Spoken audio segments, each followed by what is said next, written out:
Bonsoir Nabandiko Nyonso, c'est urgent dans la qui sous pourquoi nous n'aimons pas bien que nous sommes là déjà parce que j'ai opté pour aller là avant, là on a la mini avant pour permettre ngana la mukaba termo ko impe tardive, ta on a la mukaka pour na meka ko salam salana salaka comme quoi ko comment, et on a la impe avant. Mais j'ai été réveillé na ba pela batu ko benganga par rapport à autorisation et à poursuite oyo mise il y a ouverture à dossier où salami et pas ya mutamba. D'abord on a ngena episa batu qui c'est très important na vie fo yoka. D'abord pesa bino ba conseil bo yoka. Biso mususu to sala menuiserie, to sala maçonnerie, to sali plomberie, mais to sali droit. Tolobi te ki to za ko catholique te, mais tolobi ki to za na moi ba réflexe. Oyo total ka tobi ki keba. Eza lokola ba médecin. Médecin so ka bino ki bozo muto bozo nse na ndako. Eza te ki ayebi ka okufa, mais amona batu ba kufe belé ayebi nde batu ba banda okufa. Ndenge mona biso. Nous vous avons dit que Mutamba a ko répondre. Mutamba doit répondre à partir du moment où par fait où ezala qui présenté par le procureur na kati réquisitoire nae, ça ne pouvait pas empêcher yebatikaye. Et en plus, c'est là aussi une réalité moko oyeko bakama likolo. On va autoriser poursuite contre Matata Ponyo, il a été condamné. On va autoriser poursuite contre Kabila et Angoy Pesamaki. Mais en tout cas, il faut défaire l'équilibre. Et l'équilibre veut que Mutamba réponde parce qu'on ne peut pas protéger Mutamba face à ba Oye Salamaki déjà avant. Et je vous apprends déjà que pendant Nicolas Kazadi, il va encore répondre. Parce qu'il va relever sous humilité naïe. J'ai compris que Bazama est les sur base stratégie. Balinga ko salango juste temps où Salamaki te. Basali yango moi un peu tempéré. Pour batia moi bri, bambrouiller batumuké et puis lelo. Nicolas va répondre parce que ce qu'il a dit, ils allaient tellement grave que Tobaki ils allaient intéressé. Justice non soit ils allaient justice ou ils ont maladie. Il faut s'intéresser à la déclaration autobéra qui va avec et puis bah dénonciation autodénonciation oyo Nicolas Kazadi à Salaki. Donc lui aussi c'est sûr il va répondre. Donc ici je voudrais vous faire comprendre que Toba na kopé sa mo que moi chance na justice pour ça la musala nango avec toute transparence et puis toute indépendance et vous permettre de soigner l'image. Parce que ce sont des exigences, il y a bateau et toujours qui nous reçoivent dans le Mikolo. Les Américains insistent sur des valeurs. Les Américains, bango et pas bango ils ont des valeurs. À tout le monde, ils ont des valeurs, mais ils ont des valeurs au bango respectable. Surtout dans le cadre de business. Parce que pas na bango business, ils ont des loko et kanga bango nzoto. Ou bango balinga makasi. Alors, si vous optez que ça, bino business, par opé, ça bino ba exigence. Balinga ba farceur, ba escroquer, ba corrupteur, ba corrompu, balinga ba détournement. Or, na RDC, notre seconde nature est comme détournement. À haut niveau, ya mboka. Donc, je pense que batu ba ko répondre. Donc, voilà pourquoi on a essayé bino pour Makambia Mutamba. Qu'est-ce que je demande à Mutamba? C'est ce que j'ai dit bien avant. Mutamba, il faut rompre défense na yo.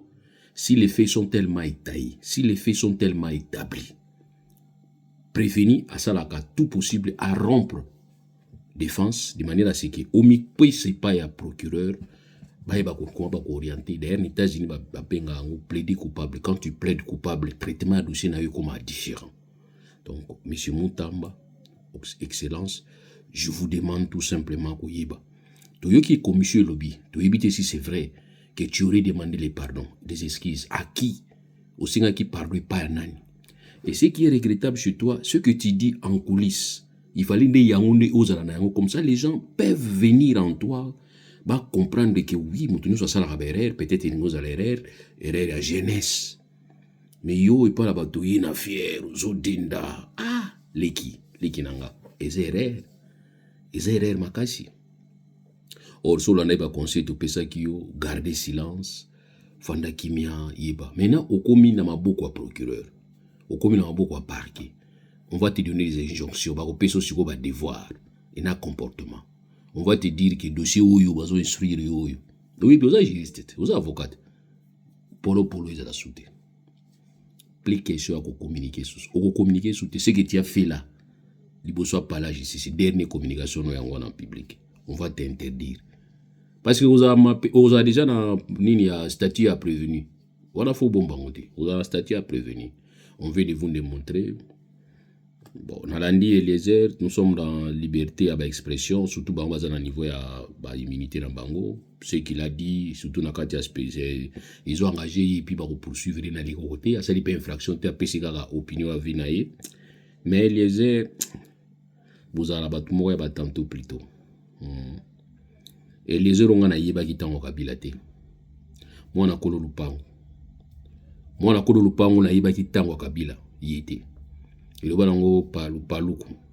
Est-ce que moi na musique a oto yebi donc depuis na otuna question est-ce que moi na kolo lupa onka onga na yebi. Il y a des choses msous ko linga ko la ça te ko yebi le français n'est pas bino toujours. Il y a matière moi ne besoin de pas président voilà azungisio. Il semble-t-il babi qui paraît trop voter sur. Donc ça dire vous avez un spectacle. Ndé mon artiste ba lika ba comédien vous avez mo ko bolim sanga pas na bi mo comédie. Franchement il y a des choses où on va sérieux, mais bien sérieux zate. Maintenant tu vas passer dans le bilingue, oui, tu es bilingue. Mais le bali kambo tu vas comprendre. Vous croyez que aider mutamba isa ko yebisa mutamba ke to lingi yo mingi, il faut ko yebisa yeke ke no sambate. Na niveau o basi ba poite lié, ezala solo ezala malamu, akini ko se défendre. Akina ba elima preuve. Bato bazali ko leka na télévision mutamba ko leka na ba hémicycle kuna ko lubaka ke te bo sambisa ete balingi yo te. Nicolas Kazadi, tant que yo ko samba te, muta ondimo azate. Même yemo ko vital caméra zali boswana ayebi, eza charge moko elati na muto. Judiciairement azala ki laver, azala ki dégager mais conscience na ye. Ata sala ki angote, mais regard au bato bazana ye. Misu. Une fois tolanda ki tan o mandature bandi bato mo bafinga ki na miso bato ko belela ye muyibi. Donc il y a des choses kolara mutu na nzoto niti mutamba iko koleyo. Mais moi je pense que innocence à mutamba il faut que ne liboso ti pas fixer dossier. Soko moni ko vraiment na ba eleme ko permettre de se défendre pas fixer dossier. Mais na oyo ka na yoki réquisitoire. Na oyo pesi comme moyen de défense. Na réaction oya commission. Mutamba was raté. Comme yo s'est préparé au bigo lingi prison, bato bako se rappeler na ibisa ki bato. Mutamba na ba prison zo no bungisa kai, zo no ko tonga. Keba oza la première bénéficiaire. Donc so to se comporter bien que ba hier encore rapidement instruction l'équipe rapidement ba yeko zonga na assemblée ba présenter ba pièce signon so na ba pesi autorisation aller pas papa nanga audience pas yo za ga mukamate nan. Parce que même au niveau procureur ka wani za na ba ko mapeyo. C'est ça le problème. Procureur qui n'a mappé parce qu'il a une fuite d'informations. Et ça dossier c'est très sensible. Voilà, et les aides à l'ouvrage qui va mon infraction administrative de IBC qui attention. Il y a aussi ce que nous appelons droit pénal économique. Droit pénal économique et Zali. Ce sont des nouvelles matières. Il y a SICA. Monde des évolué, droit pays évolué. Droit pénal, il y a droit pénal administratif, bah IBC au Keza. Vous croyez que les règles administratives sont violentes au parquet au Tikaï. Mais parquet est là pour suivre les violations, il y a loi. Droit administratif et lobby, boyo saline musu parquet on te laisse pas. Ba au Tikaï. Droit fiscal pénal, droit fiscal pénal, kati droit économique pénal, fiscalité, nini nyon na kati. Donc moi je pense que ce qui est domaine na yo, c'est un chose monique va tumsu balinga ko déclarer kaka ce qui est domaine na. Ce qui est domaine a été en tout cas c'est réservé. Bato mususu baza ba spécialiste en tout neti ngana za bo subo sa ba débat na bino ya ba plomberie ya ba maçonnerie ya ba nini na kotete neti masana nga moko na yebina ba vidéo na ngata la mingi azani mathématicien il va me ramener tu vois nous en mathématiques quand des réflexions na bi on est en mathématiques awa biso na droit ezali ba règle établie ou bien on respecte ou bien tu en dehors et aussi il y a aussi na ba poche auto benga doctrine ou sa doctrine na yo ils ont peut-être différentes na maître na yo ok non na école mususu ok c'est comme ça donc il y a que des réflexions bah tu réfléchir mais pas na bino basium c'est-à-dire bah tiens na bino règle bah bi implicé ngala d partout dans le monde muta obouger na droit ils ont évolué il y a un moni ba argument izalaka il y a un moni ba parti izalaka liboso a juge azo soutenir prétention oyo par rapport à fait oyo ba memeli azo minga ko justifier ngo atala ndenge ko pesa mo avantage pa ya parti na ye pa ya client na ye bo ça la débat yango lepsi bino ke ba débat wana boutique lango bato baza na domaine ba juriste magistrat juge avocat huissier greffier to senga bato musu pardon ba débat oyo ya biso bato musu ba kotaka te mais bato musu omoni à côté otuna boyo non même diplôme à Zouate, même certificat école primaire à Zouate. Nous, quand nous permettons de faire face à la vie, nous trouvons Mbata. Vimbata, c'est pas ça, la soumita mboka na biso, il faut le reconnaître. Les athées poisons na IDPS, quand on a IDPS, vifo na boya, non, pas ça, la soumita mboka na biso. Pas obe minaku, pas ça, la soumita mboka na biso. Mais sur le moment, il y a une clarté côté politique, na biki, mon amai, a on andimi na nga yote, nandimi yote.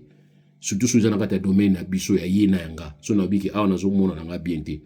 Bah tu vas comprendre parce que ça domaine na biso et pas na biso ba permetaka ba débat wana za normal parce que tant que libo soit juge ata professeur atangisa ki yo neti diambilungu za wana azana ba étudiant ou ya tangisi ba frontaka et puis ba gagner kaye. C'est ça le droit, c'est ça la beauté à droit. Donc nous avons suivi ce qui s'est passé, mais moi je pense que Moutamba il faut préparer défense na yo. Prépare ça très bien. Omega ko bungisango ou la isa côté où il y a bonne foi na yo. Parce que pour une infraction, il faut côté où il y a un élément moral. Il faut prouver qu'il y a un élément moral. Ce qui peut-être aux ignorants, peut-être pour un acte opposé qui d'ailleurs regretter. Ça compte et pas un juge et contact. Mais si vous avez une arrogance, il y a bana où vous tambola wana yo akinamboa, na vous tambola na balabala vie, ils ont petit na yo lokoti. Tout est bon. Mais vous avez tenu ça na dipro.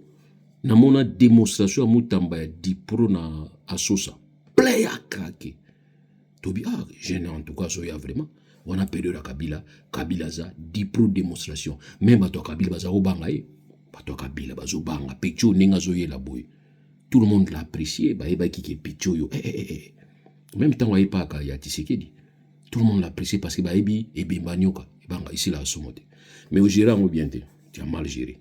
Aux jeunesse au quotidien musala ozwaki responsabilité munene ministre d'état ya justice ils ont responsabilité munene falo zwande jeunesse autique première signe na mona qu'ils a déjà bien tiki basuki belé yo jeune garçon jeune ozo ya bien te deuxième wina mboa troisième olingo la isabatu ke yondo komi justice to bi non boité picha kwa osimba touche petite la ne osimba touche o isa touche basimiso ki ndingo osimbiango na carré discussion izate ba touche musu abetila ba penalty ba touche teke mutu ayamba ngo joueur ayambi na carré na nina ba muté ezaka bo beti boyo kimisa loboko volontaire ko toucher balo ezate o kimisi loboko et dévier balo arbitre lobi tiango na point wana donc ba simbisio touche moi je pense qu'il faut bongi ça ba tumso ani ko benga biso ba jaloux ba ene non nous avons dit et pas Moutamba Luka o se préparer Luka o yeba nino ko yiko sala sikoni to komi boye et na yoki ki mona maya linga o sengane pardon. Donc maintenant qu'est-ce qu'il faut faire? Qu'est-ce qu'il faut faire? Na yoki peke na kati ya ba nini ba défense na yo au contester na yo mvondi. Ils ont droit na yo mvondi aussi répond na ba konzi na ye ndingo ba yiki mvondi aza subordonné na to ba ki aza subordonné na yo te. Oza ministre de la justice mvondi azali subordonné administrativement bina le cadre musala na ye il peut te poursuivre. Et tu peux savoir un exemple même Éric Dupond-Moretti. Éric Dupond-Moretti azalaki avocat lokola yo. Akomaki ministre d'État ya garde des Sceaux na France. Mais tant akomaki wana abandaki ko utiliser maintenant position na ye comme ministre pour abanda ko traquer tous les magistrats ou ba melisaki mai. Na tant ya azalaki avocat a compliqué bango. Ba fongoli les dossiers ba bengaki en prise illégale d'intérêt. Tant ba fongoli les dossiers na ye. Font les dossiers naïs. Donc pour dire que comme ministre de la justice a likolo non en ce moment là ceux qui ont likolo bon premier ministre naïs bongo nani président bango ba ebisi bango qui bazali ko bénéficier na opportunité à poursuite par rapport à fonctionnement balobi na article 167 balobi pour les infractions commises en dehors de l'exercice de leurs fonctions les poursuites contre les présidents de la République et les premiers ministres sont suspendues jusqu'à l'expiration de leur mandat. Pendant ce temps la prescription est suspendue. Donc président na premier ministre ceux qui basali ba infraction libanda ya ba fonction na bango balobi ke ba stopper suspension ya prescription soka longwe ika sali remise de prise à longwe bana moto bani ko compter prescription pona ko landela ye o nyoso yebi gaza na dossier contre le président bozela na 2029 ya mais bozela contre maman Soumina bozela juba ko longola ye lelo ezana no suspendi mais par contre na misa na ba infraction ezali ko sala na kati ya misala na ye tango yazo sala ba fonction na ye et ben wana ce moment là ba ibi koloba ba ko ba ko landela ye par rapport à procédure ezali prévu pour ko landela ye na niveau ani. Alors eloko tani ko loba pona Moretti na lobi yango déjà. Qu'est-ce qui s'est passé tango Éric Dupond-Moretti, ministre de la Justice et Garde de son en France, en 2021, tant balandela qui est na infraction ya salaki ya kuluka ko kanga ko déranger ba magistrat ba tia qui est mal à l'aise tant ya salaki avocat. En principe, il fallait démissionner. Oui. Et en principe, démissionner, il fallait ou soit tu pas premier ministre ou pas président. Parce que toi bien il y a peut-être tinanga na zo réagir siko. Est-ce que Moutamba peut avoir une obligation de démissionner? Mais Moutamba, tu sais qu'il y a des type wana na tirer les conséquences. Ils ont faute lourde. Ou ya sali. Parce que y a des gens tu sais qu'il y a samba. Maintenant, Moutamba comme citoyen normal. Donc, longo liyo mo degré à excellence aux ana ngoli boso justice. Ou tika la excellence na bureau. Mais le bosso ya procureur un citoyen normal a tout nos questions nyonso ce pour quitter mandat d'amener ce pour quitter na mandat d'amener faute d'obtempérer na tie ba tiaka kuna sewana na mona ngo mingi na vitinga mo ba o tianga ngo master batindi lo convocation wana to batindi lo invitation wana ngana mona aka ba client na sema oh sois calme jour batinda ngo ngamoko esi na lala kita nazo tala makamu nyonso na salaki nyonso na bilobela na ngana nyonso na zalaki na ona zotala mwana mai benda na chamwisi po biloko wana eza biloko faux siko nga période mo batindela nga ngo eza weekend et puis ezalaki férié jeudi férié vendredi férié samedi basalaka te dimanche lundi magistrat motema mabe oli atindanga ata namona ngo kata lundi ya ko se présenter mardi non atindela ngo siko mercredi na pourquoi ba yotika ona ndako jeudi férié vendredi férié samedi basalaka te dimanche basalaka te babia ko se présenter lundi na 14h mais tipo azon barenga ou bien nini weekend de beba boro neza ka fou kombo mutu msuza na kati wana ba yotikilwa ngo tanga malamu kombo na yo bela liboma donc Moutamba tu vas répondre OK alors pona Éric Moretti tobiki il s'est présenté Batia qui est pression politique parce qu'ils ont un niveau de pression politique, Batia pression politique pour démissionner. Il avait refusé de démissionner. Or, à un niveau où ils ont mis une démarche politique, ceux qui premier ministre n'ont pas lingio, à conserver yo, ceux qui président n'ont pas lingio, à conserver yo. Mais dans le cas où vous savez déjà que chef nae, il y a ça déjà que chef nae, à chef ni solo à muibi. Tu comprends ça comme muibi chef nae, tu comprends la position chef nae aux anango, parce que Moutamba n'est pas obligé de démissionner. Ah oui, parce que bien pour na yango se répondre bino. Na okata na ngaka la minute ba bisinga sala ka 20 ou 25 minutes. Moutamba zana obligation à démissionner sur base de la constitution na biso. Mais azali na politiquement obligé à démissionner soka linya démissionner yemoko ou bien carrément ceux qui chef na ye o ya yeba kita yo sur la nie avec o ya yo sur la muibi. Soka obligé parce que la constitution dit que c'est le premier ministre de a proposé la nomination de ministre et même la révocation. Donc il suffit que Maman Soumina Judith a comme lettre et pas président de la République que non, je propose révocation ya Moutamba. Le chef d'État doit prendre acte. Parce que la proposition ya ko tchabatu en principe, il faut que pas premier ministre. Et puis babi cas échéant pour na ko révoquer bango il faut que pas naïe. Donc madame Soumina mutaza sikona maboko asimbi siko signature. Soit ça diga mukoroto Moutamba libanda. Ma condition que président peut andima. Or président peut akolingate à la tasalité à moto. Je vous rappelle Moutamba na 2023. Moutamba. Ozalaki candidat contre chef de l'État. Tout ça, ça manque, hein, et sonaga. Mais effectivement, bah, je vais appuyer sur confiance. Confiance, on sait Zarandine. Mais confiance, il y a un tabac, ou yoko bomalobi, ou lié ça, il est l'eau. Moutamba, bah, lié ça qui yo. Yo kanti kende ba lié sur un isa succès, bazo pesu pa ya chef de l'État lingi yo. Chef de l'État, ko linga yo, ko leka ba Peter Kazadi. Ako lingo, ko leka ba Kabuya. Yoza lelo awa lobby awa ayebi chef d'État ndeza na ayebi bato ba okima na 2029 ayebi na ye tant pas tala rabino monta seka so bo swana aseka rande bino po ayebi ki ba ko tout la muisi azazaza ayebi bino bien donc alongoli confiance et pas Kabuya pe c'est pas Mutamba ayebi ki Mutamba vexatile a ko changer ne pe position pe mais Mutamba so comme président au kanga bato belé bino bien monté ce petit là soit comme président mboka au kanga bato au kanga bato so pe mbote na retard a kangio. Donc, bah, yebi. Donc, moi, je pense que Mutamba, maintenant, sort na comme dans beaucoup ya soumini. Mais, constitutionnellement parlant, Mutamba n'est pas obligé de démissionner. Donc, autant l'article 166, alinéa 3. Alinéa 3. Et le membre du gouvernement mis en examen présente leur démission. Niant c'est ça. Ils ont mettre en examen et mise en accusation. C'est ça, nuance. Alors, on a parlé de mise en accusation. La mise en accusation est l'œuvre de la chambre dont appartient, et plutôt à la chambre.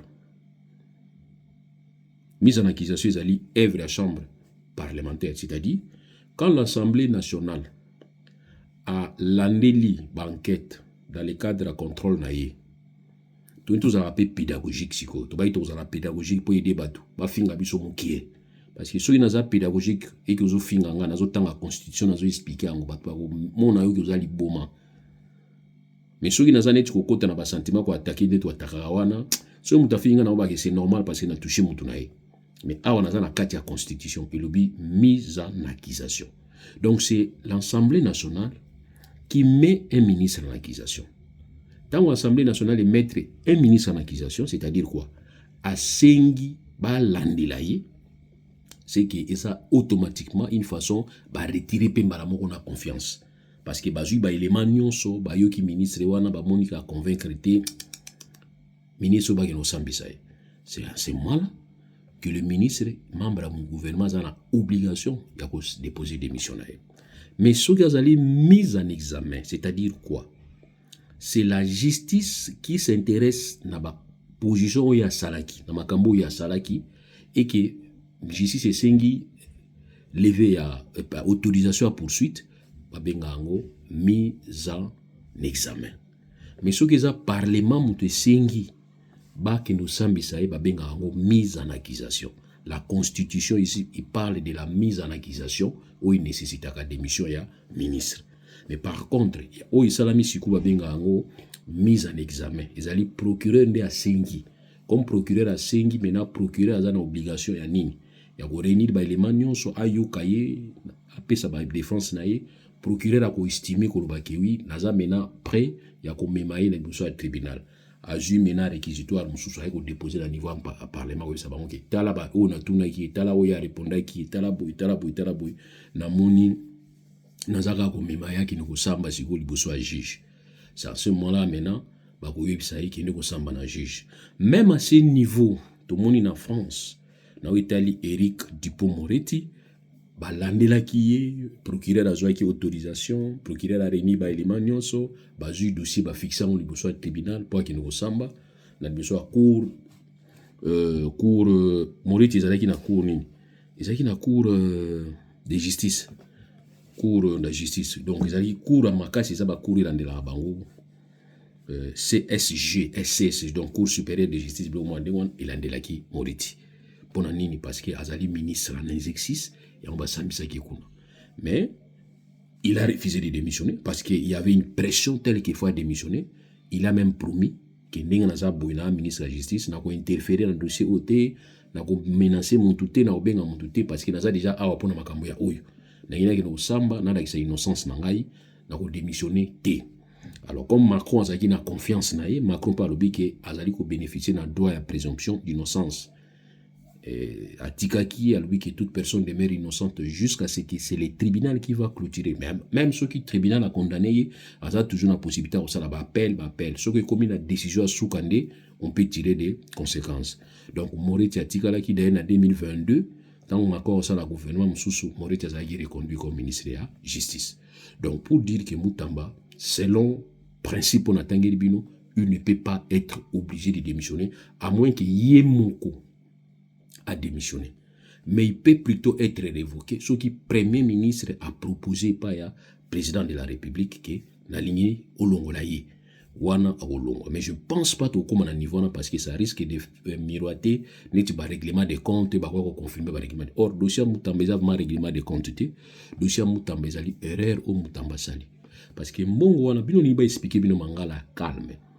Bo expliquer batu Moutamba expliquer batu la ki sa batu ki au sala qui erreur. Comme ça, les gens peuvent venir maintenant pour soutenir. Mais quand tu mens, comme tu respires, là, à ce moment-là, on va commencer maintenant à donner les détails pour toi comprendre. Tu as là, si vous membre de la commission. Alors, bien, 250 000 balles, mon boy. Il y a Mouto Bobenga Rasoui Kodamboka. Tu as la Kodamboka. Donc, exactement Kodamboka. Donc, Kodamboka pour Msambongo, Kodamboka. 250 000 dollars, mon go. Pour na terrain à nini, terrain à prison. Tout ça, je suis simbaraté. Na comptabilité, finance, libellé. Parce que au cours de la libellé, ma bé, au classé, on a compte nini. Nga pe na formation, il y a gestionnaire et entreprise. Je suis un gestionnaire d'entreprise na IEC. Quand on a au logis, on dit que mal libellé. Bon et bimi. Balubi ki uti libanda. Et ya ki e pana yo zui. Pona nini ko indemniser ba victime ya Kisangani. Bino po ba victime ya Kisangani soki ya solo na mona ki na video mo bozo ba ke bo simba yete oy mabele na zona no 2000 te. Tala batu ba bela ka maladi to benga maladi ya syndrome de Stockholm. Oyo mutu akoma ko linga buro na ye mutu abomaka yo ko linga ye makasi koleka. Qui te dit qu'il faut zalaka na $2000? Pour t'indemniser, il faut $2000. Pendant que kuna bisike wuti ba lobi ke mbongo na ye soki ba combien de millions? Des millions de dollars. Donc, ceux qui ont joué qui 2000, peut-être, dans bon, il faut 200 000, tout 100 000, tout même 20 000, faut jouer. Mais quelqu'un qui te donne 2000, on lui a placé peut-être 20 000, et puis à 18 000, on a dit qu'il y a un tour en prison. Quel est le rapport? Rapport les années entre victimes ya Kisangani, batwa bundaki, babumaki, on a guerre ya Rwanda na Uganda, na kati ya Kisangani, na kotonga prison. Si vous avez bana na baondi na prison, rapport les années. Alors, quand vous dites des choses, il ne faut pas... C'est ainsi que vous préférez là-bas Congo, parce qu'il y a des gens qui sont très naïfs, les gens qui ne comprennent pas. Alors, même si vous avez musapi, vous avez talal sanza yango, yazo talaka musapi. Mbongo wana, ils allaient mbongo destiné pour nous indemniser. Mbongo teke pour nous pesa ceux qui kotonga prison, kotonga ba hôpital, non, pour nous indemniser bateau. Et bah ça là qui paye service public moko ya l'État, structure publique o ezalaki normalement ko gérer mbongo wana sous regard la ministre de la justice. Donc ya mongo tala kaka izo le kandeni, opesi bato za combien, bo pesi combien bon. C'était ça rôle nae. Mais c'est là où il va piquer l'argent. Maintenant on vous demande pesa biso élément o bo discuter ki na niveau ya conseil des ministres. Na niveau conseil des ministres to discuter pour na kotonga prison mais wapi. Est-ce que balwa ki kotonga prison ba pesa ki ordre zo mbongo wana ki no tongi la prison? Ou y a pas tiki na kati makama ba monité. Vous croyez que batu nyoso bazo landele baza bazoba. Même ceux qui acharnent mes alliés. Mais pour bien atteindre ton adversaire, il faut être faux amaïle. Même pour nous tricher dans la classe. Ko tricher dans la classe faux amaïle. Sous amaïle to tricher dans la classe te.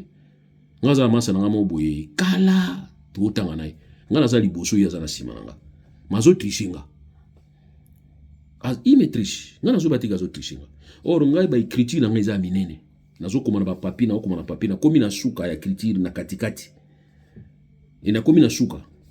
On continue à commenter parce que papier suki na komi à suivre au verso, voir au verso. Na komi voir au verso. Na tourner papier au verso. Na bani ko komana, c'est fini na yo zone sa papier. Il est pas si ko tricher avec zone si tellement il m'a triché correctement et a triché nga textuellement. Professeur comment il a difficulté? Aïe ba entre nga na triché. Professeur Bimbo, d'accord, on a qui na bango lobby, na tinda bango na tableau comme ça, ba qui ne repère ba exercice, ba explication oyo. Na tonto la muki classe bandi, professeur abiki douli passer au tableau ki kinga na wi kotanga kombo na po a comment pe muta munene responsable. toki na tableau biso mbale abi exercice bosalaki na kati ya papier na bino bo reprendre yango allez mutra mutakende. Moi comme j'avais des fils qui a muke na lagi nango tata azomeka nazokende ye depuis asimba ki crée azokende te. Professeur Agangi abi je suis Maradona. Je me rappelle encore professeur abi pesa ici no Maradona abi je suis Maradona mutako sa angati abi entre les deux mutu moko trichaki mais mutu trichaki zayo abi na lakisa ke mutu trichaki abi lakisanga abi lulu a commis na suka ya feuille a commis voir au verso mais yo na katikati ya feuille comme ba critique nous a miki na katikati ya feuille commis voir au verso mais on continue na feuille wala na c'est là où j'ai compris que tu as triché ko tricher faut la maïli mutamba faut la maïli pour na koyiba ba ibisa ibino epa ya vie na biso vie le sang vie makila José Makila biloko mbongo à l'état lié yango ibela malamu. Alors vous en avez occasion nyonso opportunité nyonso tu vas indemniser les gens. Indemnise les gens. Quand tu vas indemniser les gens et que les gens sont très contents, bah c'est payé na muke ba besoin. La réussite là, ce que tu peux aussi créer tes victimes à toi. Au jumbo ou fois nayo. Parce que là bah ils vont vérifier ba victime en côté. Mais tu vas donner l'impression que ça les logo mongo pour impressionner ba tuna mbongo. Tu vois tout ça. Donc, moi je pense que c'est là où résident les problèmes. L'argent qui a été pris pour une destination, tant on changer en haut, bah bien en détournement. Je donne l'exemple simple. Banananda ko balingi balia nzala. Papa Zumbo a c'est pas maman.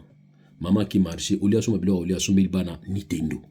Bana bazu Nintendo na tongo bani ko beta Nintendo, ba beti Nintendo, tina ba 17 bana ba yukinzala. Ba pas papa nzala. Abi j'ai donné l'argent à votre mère. Mère abi tete na lamba kiti na somela ba Nintendo, détournement de fonds. Bilo mso miki fo boyibango.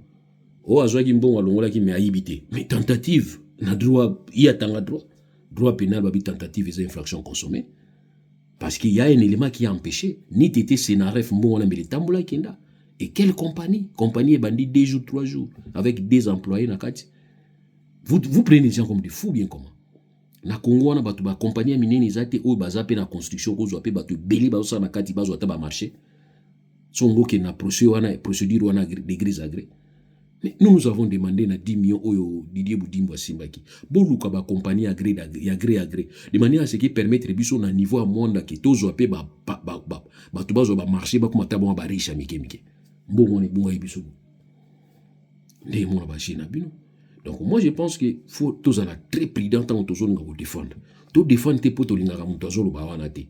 Comme azolo ba contre mutamba ngapi fona comme contre yi pour ngala linga ka ete makamususu bazo musu baza biso na bango to wila ka match et monsieur a comme sa équipe bonga comme sa équipe boy tellement na gagné a sepela te akangila nga kanda nyonso ngana lo ba contre mutu ateza mabe mutu na sali a côté la mutu wana c'est normal sauter mboke bébé. Donc mutamba pour une fois tu vas répondre tu vas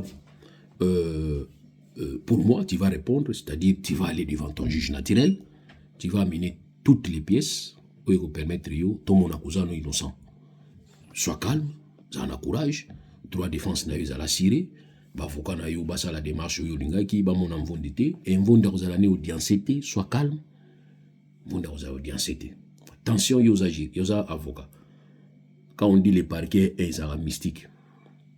Et là on est très compliqué. Ici on veut sauver maintenant l'image de la justice au yo mokoza. Félix na habité so lingaki ya mosala bo pechobo. Et puis, dans le niveau où on a limité à secourir, il y a pas de problème. Il y a un bon détournement. Lui-même a des problèmes. Donc, je ne pense pas qu'il y a un niveau où on peut défendre. Courage, Nayo. Courage. Courage. Et là, on a eu ça. Tout ça contre eux, mais tout aussi, courage. Ok, courage. Courage.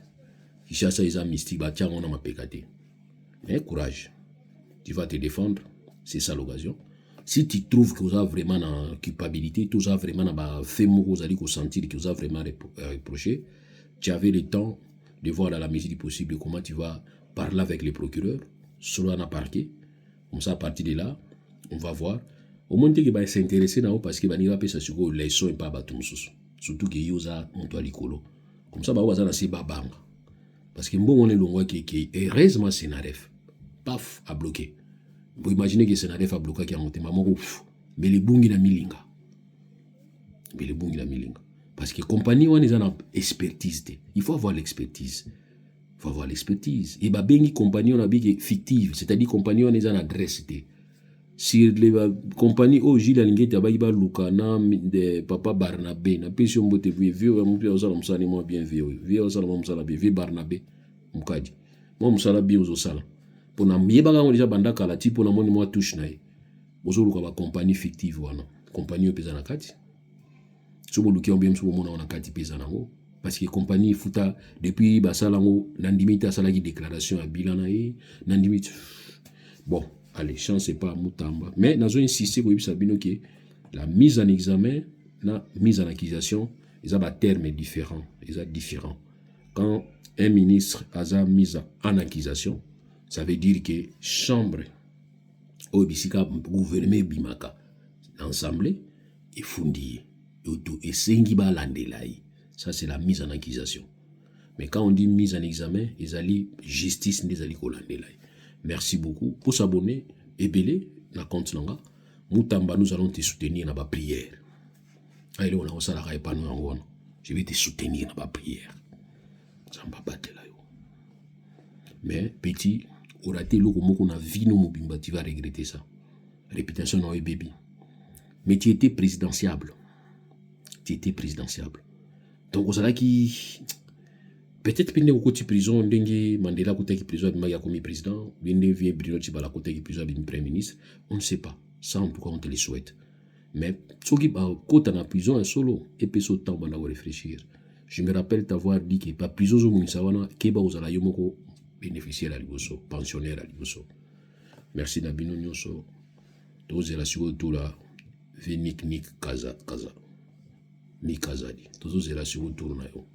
Après ce tour ici, en 2023, tu vois au Zonga. 2029, tu vois au Zonga. Avocat, il y a partie civile. Tu se constitue avocat, tu se constitue avocat partie civile. O nyon soyebi. Papa na bango zayi na mbongo te, maman na bango zayi na mbongo te. Akola isabiso nganga. Na musala wa zawo sale pesi mbongo wana. Et vous allez NT. C'est comme ça sera comme ça. Parce que autant que le président ou a prêté serment faut appeler ça bozunaye et puis tant que ma faut appeler ça bozunaye ils là qui le pas pambate ils là qui est na législateur ils là pour préserver mon yipi au côté aux ayi piaki rozongi obimina milliardaire mais tout na ozumbongo wapi so to tuni ne wa to lingaka yo to ni to préserver ba o mboka ko ya liboso ba ibaki voler n'est pas bon. Allez, merci beaucoup.